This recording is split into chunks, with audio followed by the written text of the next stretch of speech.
crafting and implementation of Nigeria's foreign policy from independence has been driven by no fewer than 14 administrations through the Ministry of Foreign Affairs. It is worthy of reflection the seamless transition from one administration to the other. From the nearest, that is, from the civilian regime of Olusegun Obasanjo, the late Umaru Musa Yar'Adua, to Goodluck Ebele Jonathan, Nigeria witnessed a passing phase across the sectors of the nation's economy. Top among these is the bilateral and continental relations. Under the late Umaru Musa Yar'Adua, for instance, it was shaped under a 7-point agenda. Goodluck Ebele Jonathan shaped it under a transformation agenda. And now, under Muhammadu Buhari, it is playing out under a change agenda. In all these are three marked differences. On diplomatic ties today, we shall be discussing Nigeria's foreign policy 56 years after independence. Has it really created any impact given the fact that Nigeria prides itself as the giant of Africa, the big brother Africa, among other tasks? As Nigeria marks 56 years of nationhood, where are we now with our foreign policy? My guest on the program today is Professor Leonard Fua. He is a professor of three major areas: political science, international relations, and security studies. Professor Fua is also a fellow of the National Institute for Policy and Strategic Studies, NIPS. Professor Fua is also the Vice Chancellor of Bingham University in Nigeria. Thanks for joining me on the program. Thank you. You're welcome. Our focus once again is Nigeria at 56, diplomatic relations-wise as well as foreign policy. How far and how well? Stay on for the program after this time out.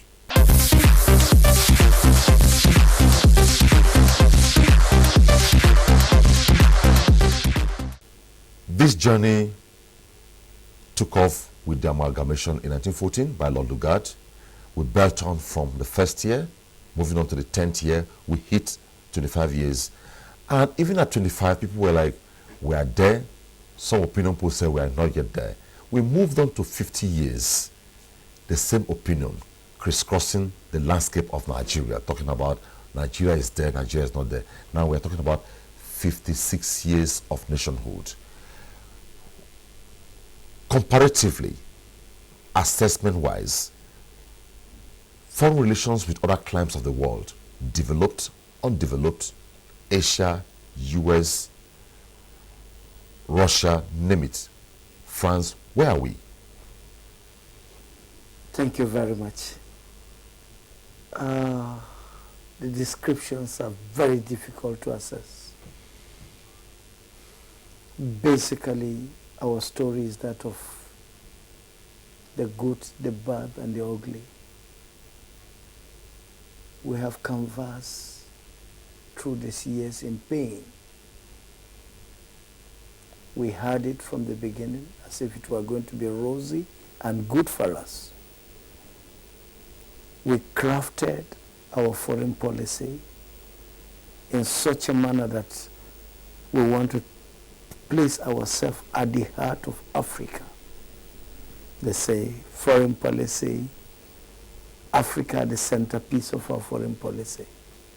We played it well in the first 10, 20 years, assisting our fellow Africans to come out of their crisis points.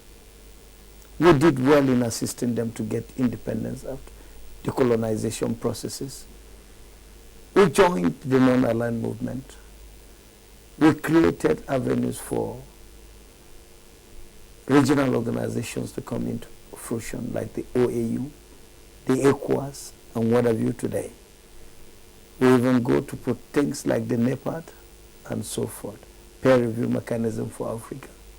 And yet, we've not learned anything out of it. I'm so sorry.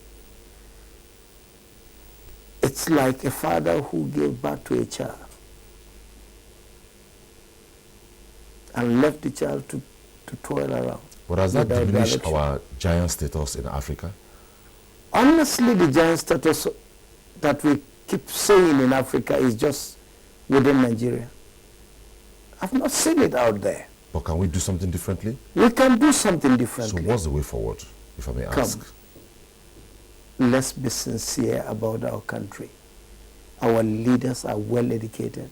Our leaders know what is right, but the passion to make it work is not there.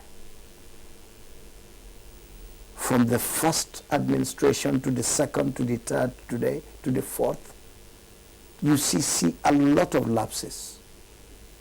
For me, it's a sad story of a faulty foundation where leadership know what is right and yet will not do what is right.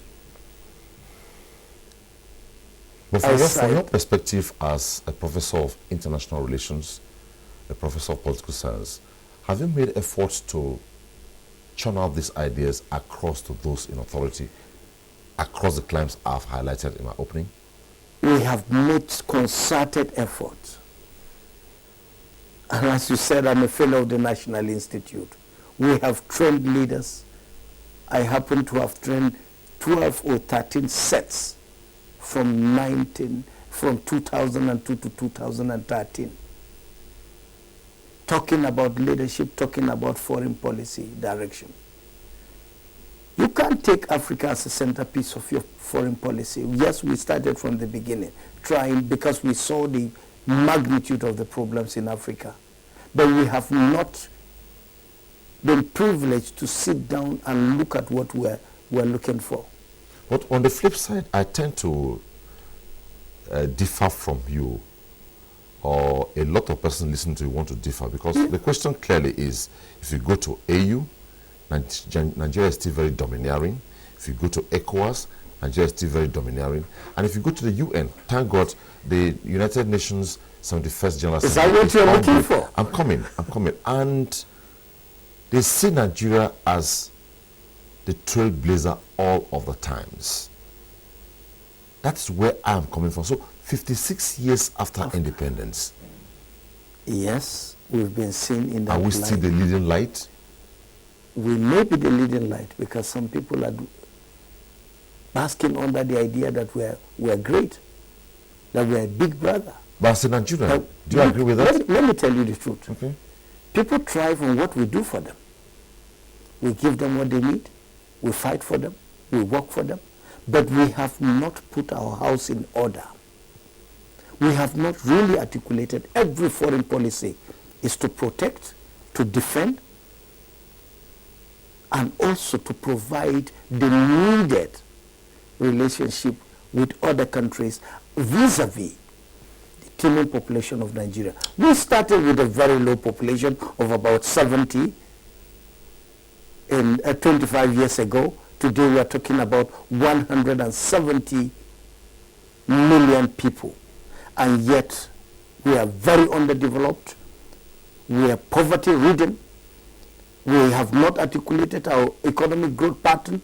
We have not talked about what will take us to the next century. But I'm looking at... Today, poverty is ridden. Today, unemployment is... Insecurity is the center factor in Nigeria. But do you agree with me that the federal government, that the present dispensation is trying its very utmost best to get it right? Honestly, let's call a spade a spade. They may be trying, but they have not come out to see what Nigerians are facing today. Okay. You see, there is the idea of corruption, yes, but that's not the major issue in Nigeria today. Give an average Nigeria the atmosphere to live in his own country. Remove fear from the life of an average Nigeria. Put food on the table of a Nigeria. Give Nigeria the right education. Let the Nigerian citizen be able to walk across the length and breadth of this country to feel he belongs to his own country. This is what we need. Okay. So back to our primary turf on this set now. Yeah. We're talking diplomatic ties. My opening took off from before independence, yeah, after independence, and I told you about 25 years, 50 years, and we're now talking about 56 years of diplomatic relations with other climes. Would you say we have really done badly? We've not done badly. That is where I'm trying to hinge on. We've not done badly in terms of assisting our fellow brothers in Africa. But it's pathetic that haven't helped places like Namibia, Angola, South Africa, haven't liberated Sierra Leone, Liberia from all the clutches of this poor leadership that has made them what they are today. We have not learned any lesson of putting our home in order. No justice, no fair play, no strides in our developmental efforts. Okay. Our schools are completely dying. A country that is devoid of good education is dying. But they still look up to us. They are looking up to you because each time they cry, you send some little light just because God has given us. Look, I have canvassed not less than 47 countries outside Africa. And I've canvassed almost all African countries except probably one of the islands there, Mauritius, and probably one of it. Honestly, there is no country that is God has given such an endowment, both human and natural resources. Recently, I just came back from Namibia. You want to ease yourself. You pass through a toilet and somebody is sitting there to tell you, welcome to my office. You finish easing yourself and you're going out. He said, thank you for using my office. Very patriotic citizen. He knows what he's doing. Very clean nation. Very articulated nation. These are the people that we helped to get independence. What is wrong with our psyche? What is wrong with the leadership in Nigeria? Why can't we take out self-interest and bring out that spirit of patriotism that our forefathers had before? Why can't we use that endowment that God has given us, both in human? Today, go to the United States. Honestly, the medical environment is saturated with Nigerians. Go to Canada. The medical environment is saturated by Nigerians. Today, if you repatriate them, I'm sure those countries somehow it therefore means that despite the inadequacies from your perspective, yes, in Nigeria is still that big brother or that giant of Africa we're talking about. We would ever remain big brothers. We will ever remain the giant of Africa. But when you come back home, it's pathetic to find out what Nigeria looks like. Can you imagine the exchange rate of currency today in Namibia is 13 to $1? Nigeria is talking about 500 today. Okay, so if I ask you now, more or less as an expert in this field, yeah, which way to go? Honestly, I find it very difficult, but I will tell you, how can we tame our political class? Our political class, if we're able to tame them today. But if we tame the political class and we don't tame the diplomats, are we heading anywhere? What you see, the political class has changed what diplomatic class used to be like. We normally send... I'm looking at it from the perspective of... well-trained diplomats. Yes. We send them there before. If it's a deal, yeah. Now it's sandwiched. You take an ambassador that does... Okay, but let me ask you, yeah, you're a patriotic Nigerian. Yeah. Is all hope lost? I am an optimist. So I'm looking at the way forward. The way forward. You have raised some concerns, and I'm saying, even at this, the closest, as I speak with you, is ECOWAS Parliament. The last session they had in the last, say, 2 weeks, their concerns was Nigeria being in a recession is a problem, confirming the fact that when Nigeria sneezes, the rest of Africa catches cold.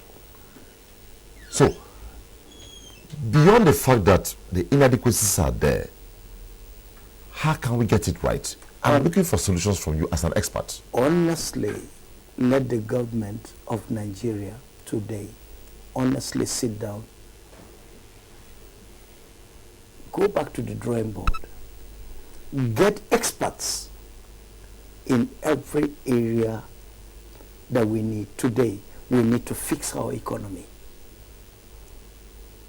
We need to tame the political class because our political environment is saturated by mediocres and people that don't have business in governance. We need to bring our leaders to book.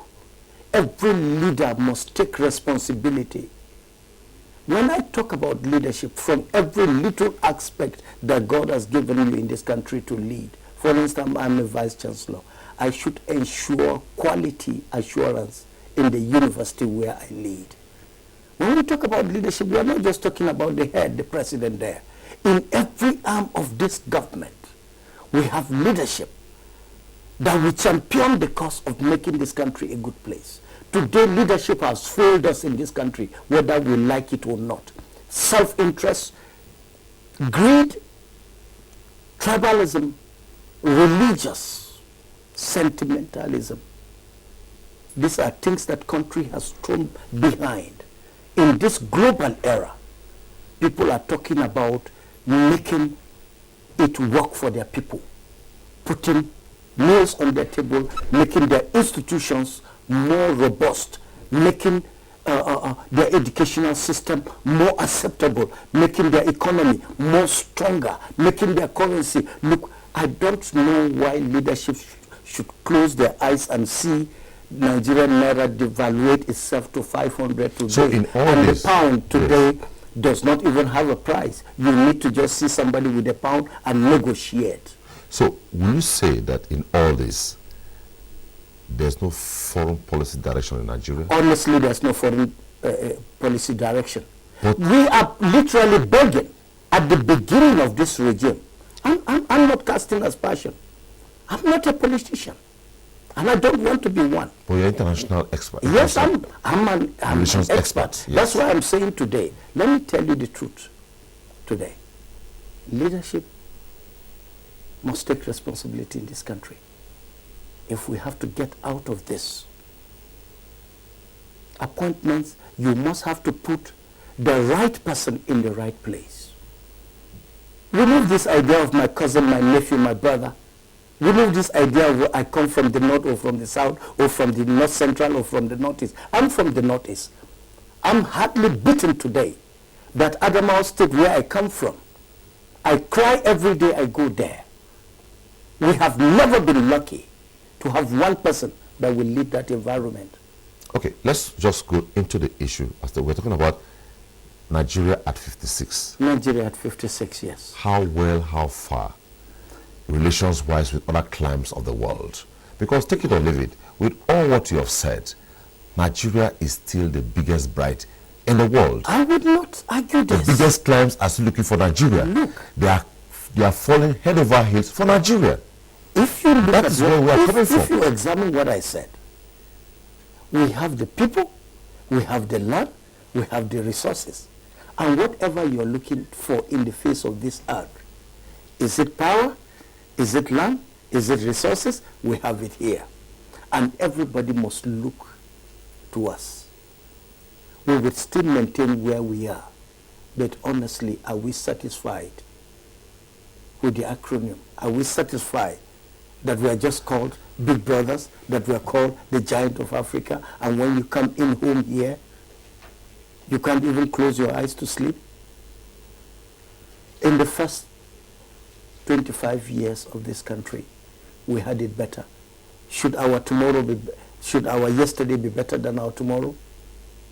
Is that what we need in this country? I thought our future should be better than our yesterday. Okay, let me hold you there. The program once again is Diplomatic Ties, and we are taking a look at Nigeria at 56, relations with other nations of the world, how far, how well. And my guest is Professor Leonard Fua, a professor of 3 core areas: political science, international relations, and security. Stay on after this time out for the program.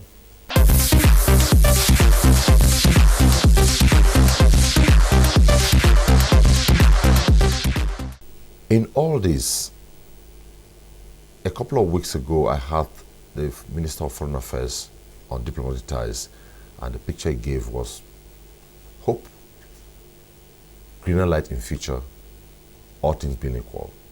So if I ask you as a professional in this direction, diplomatic relations, bilateral relations, business delegations have come to Nigeria and they are going, and what and how best can we savour on this to move on as a country that says she is the giant of Africa? Honestly, I'm not somebody who would despair in anything. I believe in this country. I have hope in this country. I believe in the truth that we can do it. And yes, we can. But the truth about this, if you want to achieve and you want to remain relevant in the scheme of things today, you must stop begging. Nationally or globally? Globally, if you want to be a participant in the global market today, you must stop begging. But international relations wise, can a country stand alone? No. Look at the games theory we're talking about today. Because you are talking about the fact that you can stop, you should stop begging. No, it's not. You see, the idea is... Well, definitely Nigeria has its own comparative advantage. We have a lot there of things are areas to do. Nigeria depends on other countries. There are also so many other areas other nations depend on Nigeria. My brother, our dependence is too much. What can we show for? You said you want to devaluate your currency in order to attract foreign direct investment. What have you put on the ground? Recently, Mr. President talked about the fact that, yes, all this, yes, is true, but we should think out of the box. So if I'm coming from the line of thought of Mr. President to say, Prof, can we look and think out of the box? What is the solution to this? Come, what does it take Nigeria today with all that we have on the ground? We are crying too much that we don't, our money has been siphoned. We have money right in our fees here in this country. You don't say you don't have when you have. What does it take to revive the aviation industry? What does it take to revive our industries? What does it take for us to sit down as a people and re-strategize on our economic growth and national development path? What does it take for us to think of the average poor Nigerian and make him look like a Nigerian by providing for him when we have everything in abundance? What does it take to make our schools among the pride universities in the world today? What does it take for us, honestly, to put our transportation system well in place? Go to China, go to Britain, go to Italy, go to Germany. You can go from Abuja to Lagos in less than 3 hours. You can go from here to Maiduguri in less than 1 hour. Railways, what does it take? Must we depend on what? If the British man has not come to put that one that he has put to siphon things today that we say we have done, we are still using the same old gauge. People have left that thing. What does it take? Does it mean we don't have the manpower, the wherewith? Look, we need to rethink of our position. We have hope. Our children have hope. Because what God has given us, He cannot repent. On a holistic note, let's imagine we're looking at the two sides of the coin. I met you maybe at the train station or at the airport or in the marketplace, and I said, Professor Fua, Nigeria is 56 years old as a nation. A lot of backlashes here and there, moves here and there, over relations with other parts of the world. How best can we hit the ground running and even make it better? What solutions will you prefer? Tinker with the carelessness that we have put several years behind as leaders. Imbibe in leadership that spirit of nationalism and patriotism. Let them see the project Nigeria. We don't have any other home to go to. Anywhere you go, you have to come back to this home. It's your home. So with this kind of challenges we have on ground, what kind of foreign policy trends should we be looking at? Honestly, right now? our foreign policy trends should look basically at our core national interests. Kill this idea of Africa centerpiece. We've done it long time and it has yielded nothing. It's a fusy one. It's just like a chameleon. When you want to look at the other side, it gives you another color.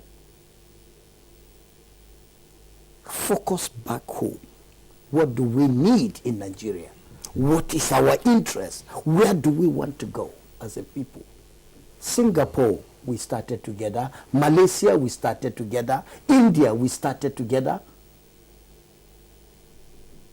China, we started together. They looked inward. They got out of the box. And they are where they are today.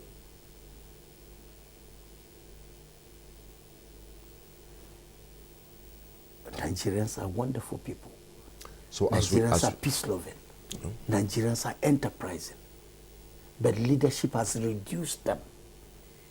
Well, so far so well. Thanks for being on the program, and I hope that your thoughts have been put across, and we'll have you once again. Thank you, Professor. Thank you. Thank you for having me. Okay.